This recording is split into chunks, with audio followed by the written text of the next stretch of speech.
Hey, Rick, what did you eat last night? Oh my God, Kate, I've been wanting to tell you about this. I had this thing called, what is it called? What's the actual title? Cheesy cauliflower tater tots. It's this recipe I got off this Hungry Girl recipe website. It was so great. You know, you prep the cauliflower, you grind it up, and you squeeze all the water out. And then you basically mix that with Parmesan cheese, some mozzarella cheese, onion, garlic, salt, pepper, and some egg whites. You just mash them up to little balls. You bake it in the oven, and you have a lot of heaven coming at you. I can't believe you haven't told me about this before now. You've been keeping this from me. That sounds amazing. Do you dip it in something? I didn't actually think about the dipping sauce until I served them, so I actually just pulled out barbecue sauce, and it was fine. But I would have rather had like some type of orange or tangy sauce. I think I was thinking in the moment I would have preferred. Ah, interesting. How about you? I made a pesto because I had a basil plant that I'm growing on my deck that I needed to prune. So I cut off a whole bunch of the basil so it would grow back. And so I made this gorgeous pesto, and it was just bright green. It's amazing how different it tastes when you just immediately pick the herbs and then make the pesto. Totally. And I put that on some pasta that I had left over from another thing, and it was super, super delicious. Sweet. Oh my gosh. Pesto is one of my favorites. I've only come to love pesto in like the last couple of years. That's great. Hello, and welcome to another episode of You Won't Believe What I Ate Last Night. I am Kate DeVore. And I am Rick Fiore. And this is our ongoing conversation about food, health, weight management, and our endeavor to be and stay healthy in a really tasty world. With love, kindness, and compassion towards ourselves and others. Today we're talking about something we have a love-hate relationship with, which is physical fitness. So fitness and health as it pertains to exercise. We've been talking a lot about food. Today we're talking more about working out and exercise. And this is because of a great question we got from one of our listeners, Sophia. Thank you, Sophia. Yay!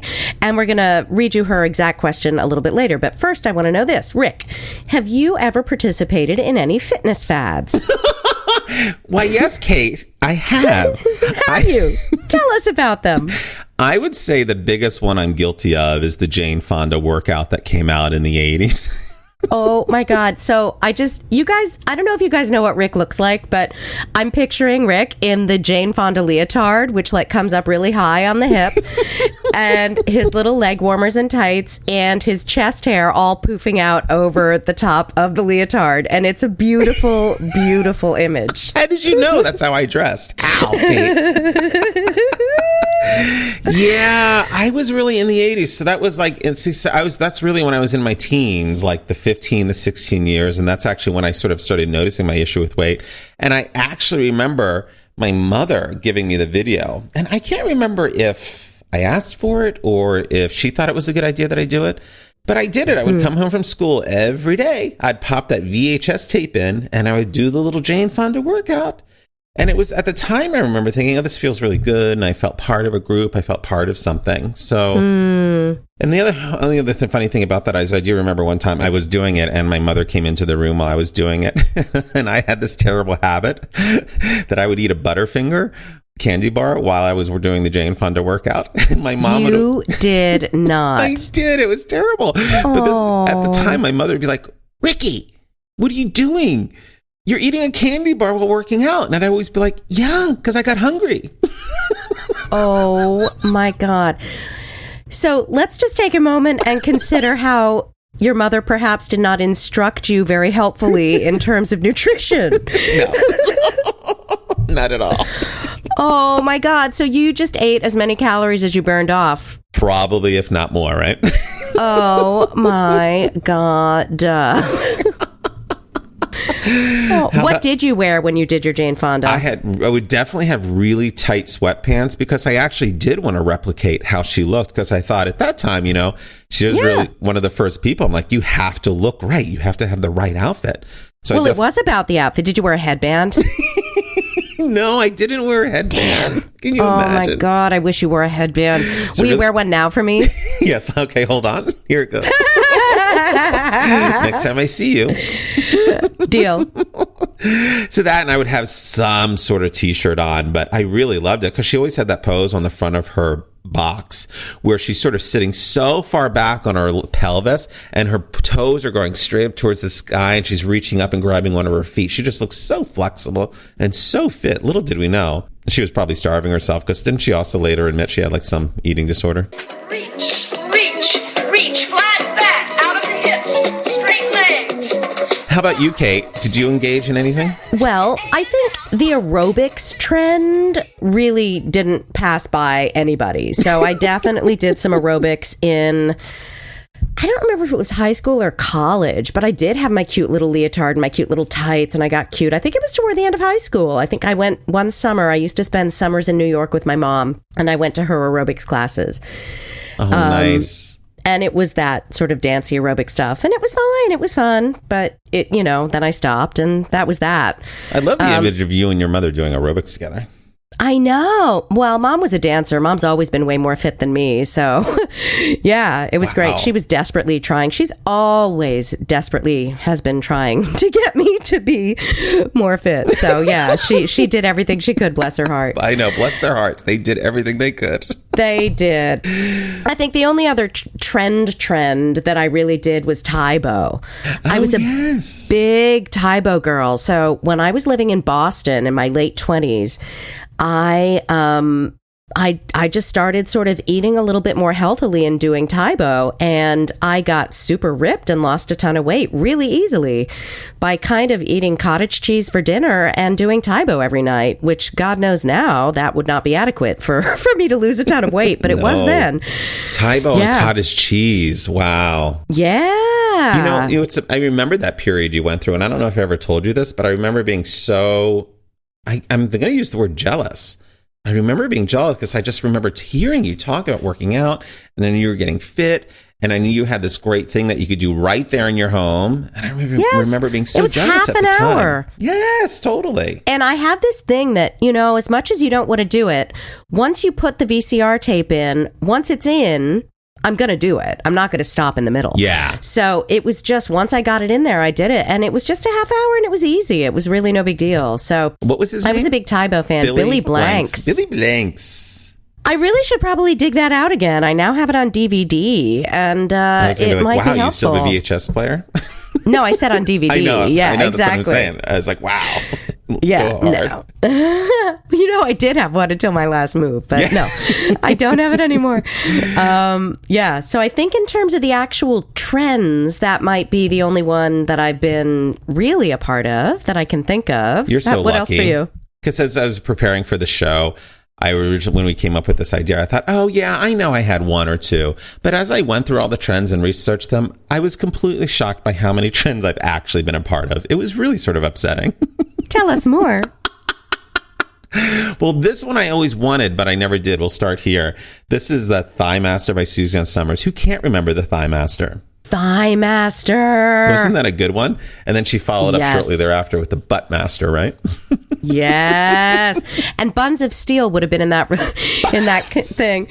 I have a friend who always says Buns of Steel gave me the flu, because right after she did it, like she and her friend did it, they both got the flu, and they were like, it was Buns of Steel. So Buns of Steel gives people the flu, so you can't do it. Gotta love a little Tammy Lee Webb.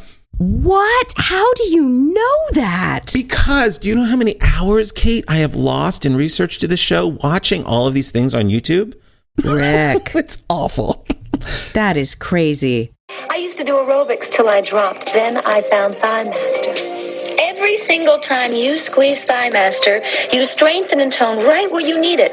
So it's easy to squeeze your way to shapely hips and thighs. The other thing that's up there from, I think it's the 80s, late 70s or early 80s, is the 8 minutes abs of steel. Oh, 8 minute abs, baby. Yeah, that's where the Buns of Steel comes in. Yeah. Exactly. Did you do that too? No, that I did not do. I did do the ab wheel, which was around a long time ago. I tried the ab wheel. Did you? I did, Kate. Do you ever remember me trying the ab wheel?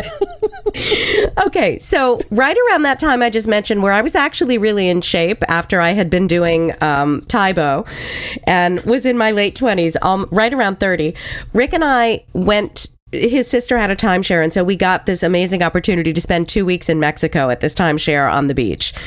And so we get there, and we're unpacking, and Rick pulls out his ab wheel, which is a tire on handles, if you're not familiar. Like, it's a little, like, tire wheel with 2 handles on it that you roll out in front of you and pull back in to do assisted push-ups, right? Like, is that Pretty how you much. describe it? Yeah. Assisted's a great word. Yeah, and so I was like, awesome, yay, we're like, great, ab wheel, and I'm like, oh, I'm so excited, we'll work out. What did we do with the ab wheel, Rick? I think it was pretty much left in the hotel room the entire time. Didn't we try it once and that was it? I think maybe we did one, like, not even like one workout session. I think we did one, like, and that was so it. Like, hard. we did one. It was so hard. Yeah, so ab wheel can bite me. Like, I did not like the ab wheel. No, no, Bite no. me. But, oh, that was funny. I also did Richard Simmons. A lot of Richard Simmons. Remember him? I bet he liked that. I'm sorry. That was rude. And I remember being so struck by him because he was one of the first people that I saw that really seemed to care about the people that were working out with him. He would just have them tell him his story. They'd start sobbing and he would just hug them. I remember being really touched by it. Totally. He was sort of like Fitness Meets Oprah. Like, he really was about the personal contact and the old ladies and just lift your arm and that's great. He was so completely delightful and loving. Yeah, that was an interesting moment in this. One of the other things I did is, did you ever hear of or remember sauna suits? No. So these were... What is that? I don't even know what they were made out of, but they were basically pants and a long sleeve top. It's almost like a really dense, heavy garbage bag that you would put over your entire body. And it would have elastic around the neck, elastic around the bottom of the shirt, around the pants, and the cuffs of the pants, so that basically no heat could escape your body. And you I remember would sweat. seeing people running in what looked like a plastic bag. That Yes. must be what you're talking about. I still see a gentleman in my gym where I live wearing one of those. I'm like, wow, like that trend, like so many of these, they're still around in some form. But I would do that. And I remember at the time thinking, God, I'm really hot. It's almost as if I can't cool down. I wonder if I'm going to overheat. Oh, my God. Right? Yeah. Did you ever do Wii Fit? Were you ever into the Wii thing? Well, I tried briefly at a friend's place. My friend Star in Connecticut has the Wii, and so they have it. And I tried once or twice, and it's hard. Bite me, Wii Fit. But it's good. I like the yoga one where you have to sit really still. I was good at that one. Oh, really? Oh, how funny. I bet I could do that well. Is there one where you're like lying on a couch? No, you have to actually sit upright okay. and be really still. The other one I did was Bowflex. I totally had a Bowflex. You did? I did. Up until, don't judge me, probably 4 years ago. How do I not know this? Because, Kate, there are some things people need to keep private. Not everyone should know that I had a Bowflex in my basement.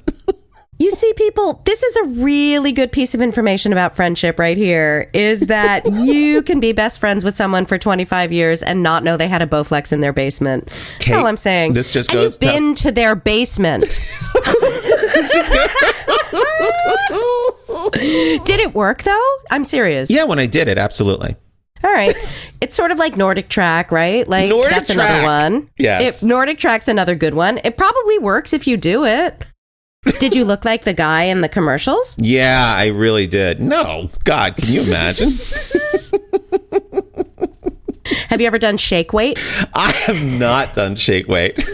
Tell people what shake weight is. Shake weight is basically this thing that you hold in your hand and you have a really solid grip around the middle of it. And there are these weights that move back and forth. And the idea is you shake it back and forth. And if I'm not mistaken, it's this whole idea that it's stimulating your nerves and your muscles in a far deeper and far faster way than anything else in the world. And unfortunately, it just looks like a lot of time like people are masturbating.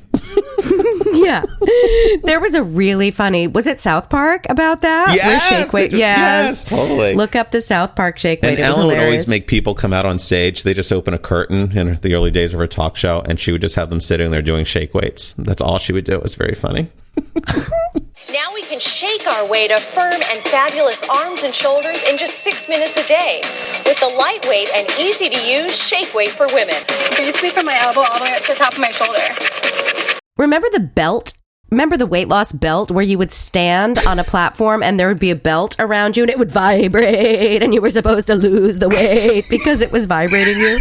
What's so funny is, no, I don't. I remember seeing that in movies and thinking, oh, that isn't real. No, it was a thing. I get it. Yeah, I was definitely shocked to learn that. And the funny thing is now we have the power plate, and this is at high-tech gyms as we speak, and maybe there is value to it. I'm sure there is. Somebody will tell us, oh, no, that's really great. But I think you stand on it and it vibrates, and it's supposed to be super helpful. Have you actually done the power plate? No, I quit my gym before I got to. Oh, okay. CrossFit is a big one nowadays. Yeah, that's huge. I mean, it's so hard to get people who do CrossFit to talk about CrossFit. I'm joking. Oh, really? Is it like Fight Club? No, it's not. I wish it was. All CrossFit people want to do is talk about CrossFit. Oh, you're being facetious. I'm being very facetious. I missed the joke. My Sorry. kingdom. Okay. Just to have for someone to mention CrossFit and there be silence. If only that would happen. Well, my understanding is it's quite dangerous because you're not necessarily ready to lift a tractor tire. And what? You might pull something. Right? Yeah, exactly. Did you ever do Zumba? Oh my God, yes. I love Zumba. Is that still around? Oh my God, yes. Okay. I think it's huge. I think it's giving birth to other things, but it's a marvelous, it's really, I love it because it's good for all levels of fitness and it does combine, it's a way to make dance into fitness, which I think for a lot of people is really helpful. Okay. Yeah, I forgot about that. When you asked me what trends I've done, I forgot about Zumba. Zumba's definitely one that I was big on board. I found this other thing called slender tone, which is sort of similar from the pictures to shake weight. It's basically you hold it out in front of you at the handle with a really strong grip. And it's got these two sort of metal things that just sort of move up and down. And the whole idea is you shake them and it gets really hard to shake these metal things that vibrate up and down. And the whole idea is that it sort of stimulates your muscles again, like shake weight, faster or more than any other exercise possibly could. A lot of these things remind me of, you know how, bear with me here, this might sound irrelevant, but bear with me. You know how if you get a garlic smell on your fingers, you can get it off by wiping your fingers on stainless steel, like your knife under running cold water. So if you run your knife over your fingers under cold water, the garlic smell goes away. Yes. But they sell these things that are called like garlic smell removers, and they're specially shaped stainless steel things for $20 that you can rub over your fingers to get the garlic smell off. I think there might be a lot of that. Like there's some common sense, but it's taken into the shape of something people will buy and do. And if it works, I have no judgment around it. By all means, we should all do what works. Mm-hmm. But also understand sometimes we could create these things on our own. That's what you and I are going to do. We're going to come up with something. And I misspoke. That wasn't slender tone. That was called Body Blade from 1991. Well, I haven't heard of either of those. It was like an early version of the shake weight. Body Blade. That people were ridiculed because they looked like out of control insects when they used them. When they would just walk around shaking these blades up and down, up and down. I'm going to say anything you hold in your hand and just shake up and down is going to look silly. Like, I'm just going to go out on a limb and say that that's the case. Kate, that's why you're a thought leader. I get it. You know, the circuit training is a trend, right? Like curves. Curves is a big one. That was one of the early adapters of circuit training. Circuit training is still a thing. There's a thing called Orange Fitness, I think. That's a big thing now. It's a big thing here in Chicago, and it's a circuit thing. Seems to be a circuit meets CrossFit kind of thing. And a lot of those things involve like group energy and group dynamics and motivation. And I think curves is the version where ladies in a circle just sort of chat and do their gentle workout for the most part, and then it builds up to more intense ones, but you move from one thing to another thing to another thing. Stability ball. I don't know if that counts as a trend, but I love the stability ball. My friend Heather teaches an amazing stability ball class here in town, and it's incredible for strength and balance and all kinds of stuff. I really adore it if you use it properly.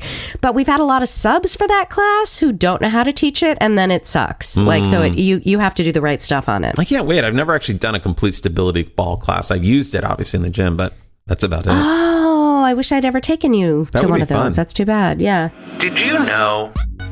Hey, Rick, Did you know that if fishing continues on its current trajectory, the entire global fishing industry is expected to reach a state of collapse by the year 2048? Come on. Wait a minute. Am I still going to be alive then? Yeah, you might. That's only like 30 years from now. 30, All right. 30 a couple years from now. I guess I should care. Okay. This sort of leads us to our question. Yeah. From that Sophia. Kate's going to read. Yeah, Sophia. Yeah. So Sophia says she's really interested in discussing the benefits of working out to lose weight versus working out for fitness or health. She says, I've always been in the fitness industry for health purposes, living with ulcerative colitis and Crohn's, but I find many people who jump into fitness for weight loss struggle with keeping the routine. Also asking about workout fads and that kind of stuff. And for the record, Sophia is a fabulous fitness instructor. She's an absolutely amazing teacher and a great athlete. So I will say right off the bat that the question about getting into fitness for weight loss versus anything else, we don't really know. Like, we couldn't find anything on that. And I think our other stuff about loss and maintenance and stuff covers some of that. So initially, the first question is a tricky one, but we do have some stuff to say about that. Yeah, so two things I want to say. First one is, for me, it always comes down to something you had said very long ago, and I think our coming up on a year now of over a year of our first podcast, which is, in order to lose weight, you have to expend more energy than the energy you take in, right? And this is just a basic. You have to burn more calories than you eat and drink to lose weight. And the other thing I was going to say about that whole thing, her second question at the end there is, this is the whole problem. When people enter exercise for weight loss, it's tough because those are the people that generally don't have any type of consistent exercise plan. And after they lose the weight, they're less likely to keep exercising because it's not part of their natural thing, right? And this is, I find, the thing that I find most common with my friends that seem to be able to maintain their weight, whatever it is that they have a more consistent exercise regime, and they've generally had it for most of their life. Yeah, although I had a really consistent exercise regime for 7 years, and then I lost a bunch of weight, and then I stopped exercising. So I don't know what happened there. I mean, I guess that wasn't most of my life, but it was a long time. A long chunk. So it's hard to answer that. So my understanding is that weight loss, so there's the 80-20 rule. So my understanding is that weight loss is 80% about food and 20% about exercise. And weight maintenance flips it. Weight maintenance is 20% about food, 80% about weight maintenance. And then the other little piece of 80-20 is you have to eat properly 80% of the time. And then if you really do eat really, really healthily 80% of the time, then 20% of the time you can get away with not so much. But that's more of a sidebar.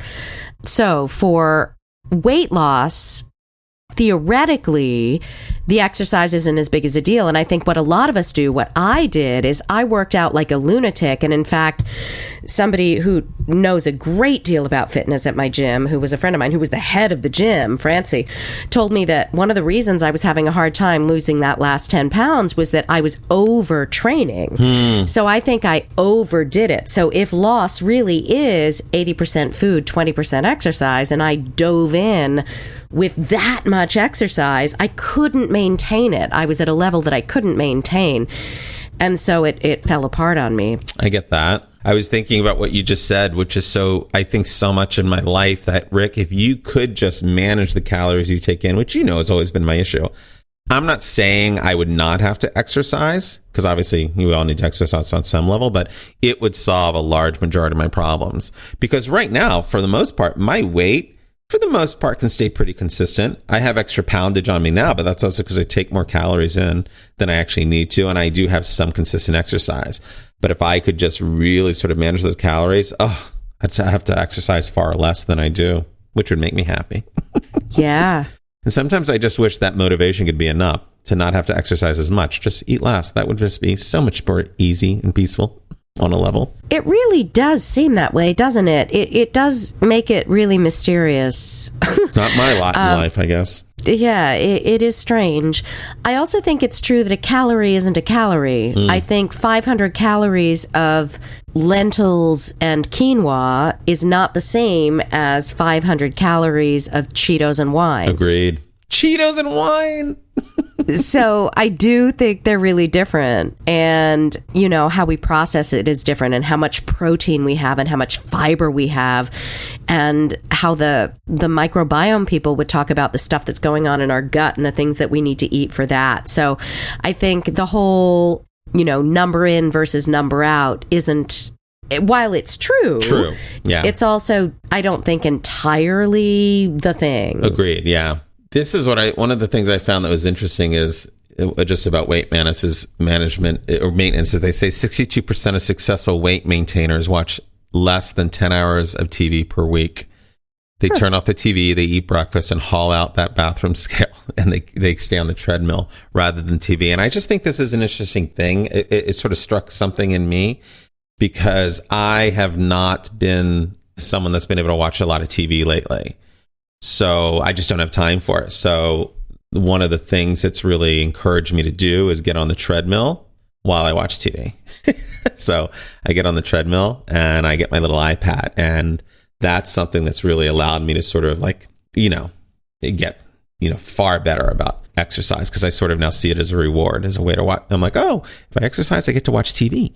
Yeah, I think that's common. I used to, when I was at my most fit at the gym, I would, while I was on the elliptical or whatever, I would watch the Food Network. And people always thought that was hilarious. And I'm like, I don't understand why you think that's funny. Because when I'm eating healthily, I have to think about food all the time. I have to think about food all the time to eat well. It's when I'm heavy that I don't think about food. And that's when I have to suddenly eat something and then I find crap. So the idea of watching cooking shows while I was working out wasn't in any way ironic to me. It made total sense. Kate, that's the exact same way I felt when I'm eating a Butterfinger while doing Jane Fonda. Is it? No, though? No, that was a joke, Kate. Joke in the room. Joke has landed. Hey, did you know? Hey, Kate, did you know most wasabi consumed is not real wasabi, but colored horseradish? I did know that. Yeah, I was a little bummed when I read that. Yeah. So this sort of was, we were sort of thought it'd be a great way to end, or one of the other things we talk about is what are the upcoming fitness trends for 2017.